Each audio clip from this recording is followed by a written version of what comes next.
I can honestly say that I don't think Call of Duty has been down this bad in the history of this franchise. Things have never been this ominous and this lackluster, and the hype has never been this low, and the anger, even among the shills, let alone the MLG Call of Duty game stud muffin athletes like you and me, has ever been this bad.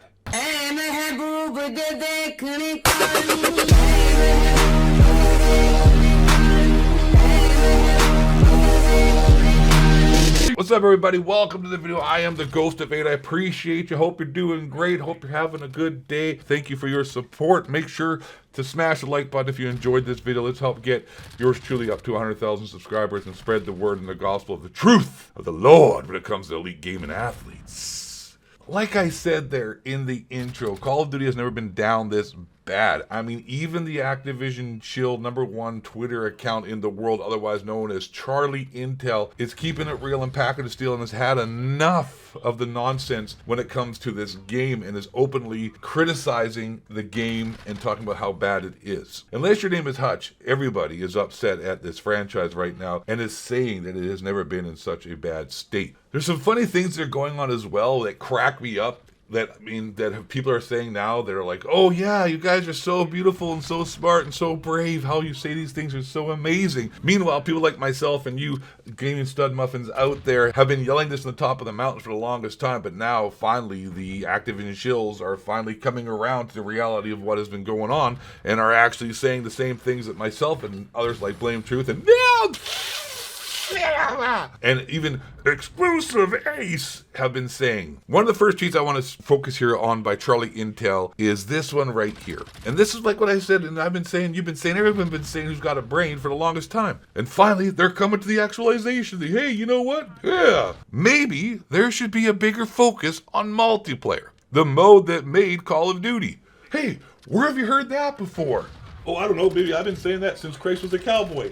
Since Battle Royales are getting stale. Yeah. Oh, my Lord. Jesus. God, epiphany time, guys. Oh, my God. Yeah, I've been saying that forever. I've also been saying that MLG and Twitch streaming and YouTubers, but definitely esports has ruined the fun of Call of Duty by trying to make it a sport and thinking people can take it serious when it's just supposed to be a form of entertainment. I wouldn't count on them actually admitting to that, but you never know. Even Doug Dad Nabbit, the Modern Warzone Activision super shill who always sucks the cock, is even out here talking trash about the game. And his tweet says, when Charlie Intel and I are both tweeting negative things about Call of Duty, you know shit has hit the fan. Definitely 100% it has hit the fan. Like I'm saying, when this dude is out here lambasting, these guys are sycophants to the max. You know what I'm saying? All these Call of Duty shill sycophants out here. When Charlie and Intel are both tweeting negative things about Call of Duty, you know the shiza has hit the fan. You know what I'm saying? Like, yeah, dudes, obviously things are going bad when the shills are out here even talking negatively about this game. Charlie Intel, again here with another tweet. You ever load up Call of Duty to play a game of Shipment and then realize they took the Shipment playlist out and then closed the game?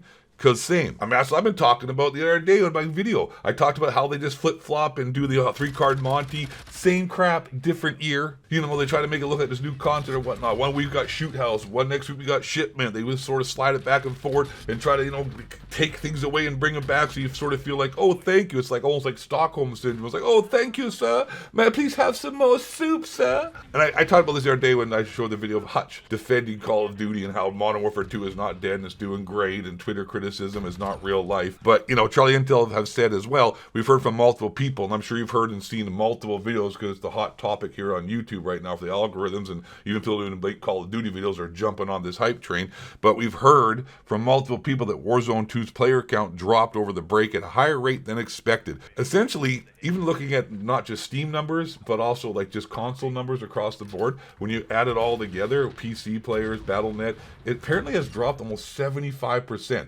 And I would attest to this. I've also seen 402 Thunder talk about this. But let me finish this tweet here real quick.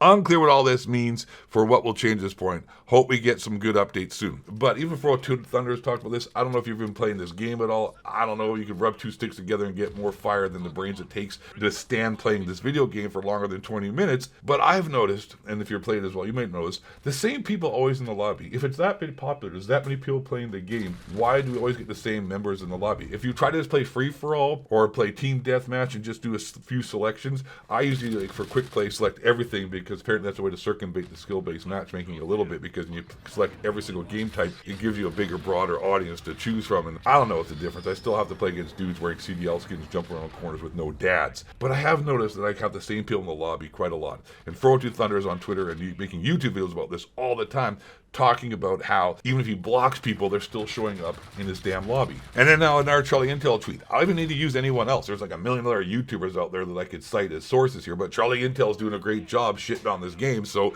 I don't need to use anyone else. Charlie Intel again. Warzone 1 was fun because it was new and tried to do something different in the BR space. Warzone 2 took all of that and threw it out to try to be a regular BR.